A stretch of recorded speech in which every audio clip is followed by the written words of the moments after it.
This is the moment that changed the understanding of faith for hundreds of people. Imagine a vibrant scene of devotion in a busy parish in California, the climax of the Mass, where the solemnity of the atmosphere prepares everyone for the most sacred moment of the entire ceremony, the consecration. On that day, the perfection of the liturgy was shattered by an event no script could have foreseen. In a moment of human frailty, carrying the tabernacle, which contains the central mystery of our faith, the priest, climbing the small staircase to the altar, lost his balance and fell. With that sharp, sudden noise, the entire church stopped, and for an eternal second, the most sacred object was threatened. This story goes beyond a simple accident. It is a testament to unwavering faith amidst chaos and the heroic response of a community. If you know someone who needs this testimony of divine strength and human weakness, write their name in the comments right now, and we will include them in the main prayer of the Rosary that we will pray for this community. The church was completely full, as is customary at large celebrations on American soil, with a diversity of faces and stories gathered in one place. It was a moment of intense prayer, that split second before the bread became the presence that moves our faith, and the atmosphere of recollection was palpable. Everyone awaited that silent call. On that step, which separates the assembly space from the more private area of the sanctuary, the priest carried the monstrance with the greatest care, his mind focused on the reverence of the sacrament he administered. This small step upward was not just a physical movement, but the symbolic elevation of the mystical body to be presented, and with each step taken, the weight of responsibility and the sanctity of what he held became more evident. It was the culmination of the service, the perfect transition from devotion to mysticism, until the unexpected intervened, reminding everyone that, no matter how lofty the purpose, we are all subject to the law of gravity and simple inattention. Then came the thud that shattered the silence and the hearts of many present. It wasn't a slow slip, but a decisive stumble, perhaps caused by a detail in the vestments or an irregularity in the ancient wood of the step. A vision of horror hung over the assembly as the priest lost his balance and fell sideways, his hand instinctively trying to protect the tabernacle with desperate urgency. The sound of his falling body was drowned out by the silent voice of hundreds of hearts in supplication. The priority was not the body of the man falling, but the body of the Lord being protected by the man.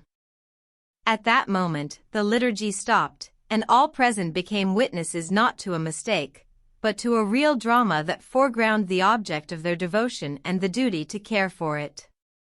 What followed was a spectacle of practical and organized faith, a living testimony to communion at its best, an attitude the priest would never forget, and that defines the community of this church in California.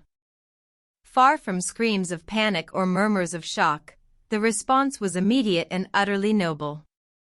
Those faithful parishioners who had shared years of religious life did not wait, they moved as one. Members of the altar staff and those in the front rows, including young and old, stepped forward not to rescue the priest from the ground, but rather to create a human barrier of protection around the tabernacle, ensuring that the sacred contents were safe from any contamination. Their attitude was one of care, first for the mystery enshrined within, then for the minister carrying him, lifting the priest from the slippery step with delicacy and immense respect, while others quickly assured the dignity of the fallen vessel, showing that their faith was stronger than their momentary fright. As he was lifted, the priest demonstrated his true concern. There was no groan of pain, no look of shame, nor an apology to the congregation. Instead, his eyes immediately sought the tabernacle. Even feeling the sting of the fall, he touched the ground to ensure the holy object was firm and intact, and with trembling but firm hands, he raised it back to its proper position. It was evident that the physical integrity of the sacrament outweighed any personal discomfort. This instinct for protection, this immediate return to spiritual priority, instantly calmed the watching assembly, transforming the shock into a profound moment of meditation. His silent action cried out, "What matters here is not I, but the one we serve." The priest's action, after being helped to his feet, was the most beautiful and most striking lesson of his preaching that day, surpassing any sermon that could have been written. Ignoring the dust on his vestments and any wounds on his body, he did not rush to compose himself in the sacristy. On the contrary, he maintained solemn calm and resumed the liturgy exactly where it had left off, on the stairs, in full view of the congregation. With a voice that conveyed the gravity of the event, but the peace of one who had overcome adversity, he raised the tabernacle for the final presentation and, with tripled humility, proceeded with the consecration, transforming the site of the accident into a new stage of sacrifice and unwavering faith. The gesture was not one of heroism, but of humility and total dedication, demonstrating that not even the greatest of accidents can disrupt the continuity of divine service when there is purity of intention. The fall, that moment of human frailty in front of a packed audience, became the most powerful sermon of his life and an indelible mark on the community's memory.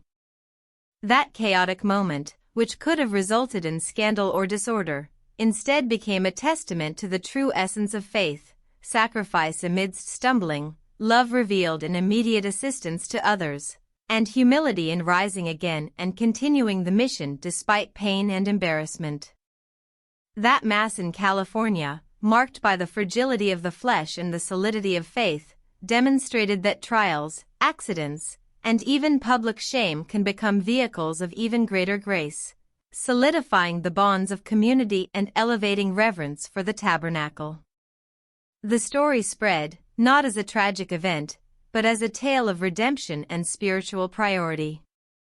This story of stumbling and redemption at the altar forces us to look at our own steps and falls in everyday life.